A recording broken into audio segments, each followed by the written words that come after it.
ABCs are ABCs, whether you have an adult or a child in front of you. So as with all trauma patients, start with the ABCs. Airway management can be challenging for kids due to several anatomical factors, even more so in children younger than 3 years old. One anatomical factor, for example, complicating airway management is that children younger than 8 years old have big heads compared to the rest of their body. Not being funny here, just stating the anatomical truth. Why is this important? There are 3 reasons. Number 1, it's important because this means that head trauma is common in kids with any blunt trauma, which leads to greater risk of hypoxia and apnea, making the focus on airway and breathing critical in kids.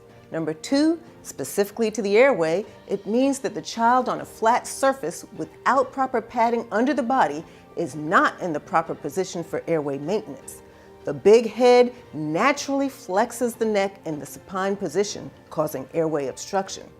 And number 3, this position also aggravates any C-spine injuries because the spine is inappropriately flexed. And because of their flexibility, young kids are at increased risk of spinal cord injury without radiographic abnormality. So remember, just as with adults, when managing the airway, protect the C-spine and assume an unstable spine injury. In addition to their big heads, young children also have small mouths with large tongues, tonsils, and a floppy U-shaped epiglottis. All of this predisposes them to obstruction when they're in the supine position, especially if they are comatose or semi-conscious. The larynx and the vocal cords in children are more anterior encephalad, making visualization more difficult. The trachea in kids is narrow and short, with maximal anatomic narrowing occurring at the cricoid ring. The narrow diameter, along with the small distance between tracheal rings and the difficult to palpate cricothyroid membrane, make doing a needle cricothyrotomy challenging at best in infants and small children. But remember that a surgical cric is not done in kids less than 12.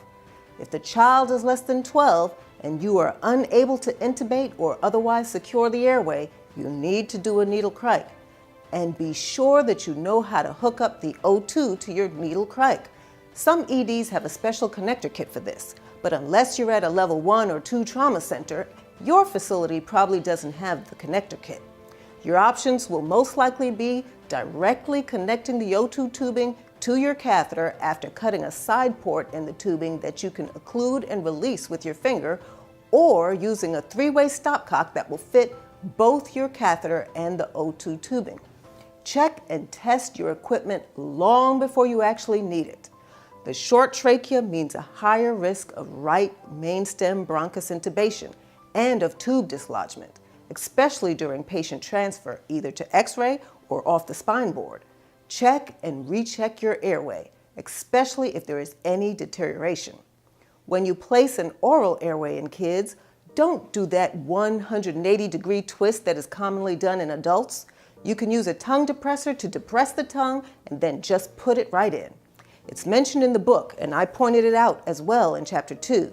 When it comes to intubation, don't mess around with the drugs if you're not at least familiar with them.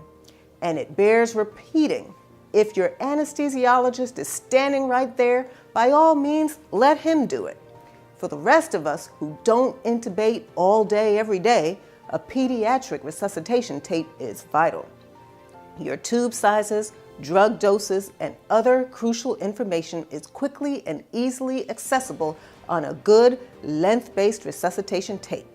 A rule of thumb for securing your tube once properly placed is at the level of the gums, the number should be 3 times ET tube size. Make sure you confirm placement with auscultation and end-tidal CO2 or capnograph, and a chest X-ray to rule out mainstem bronchus intubation. And make sure you check breath sounds routinely to ensure that the tube has not dislodged.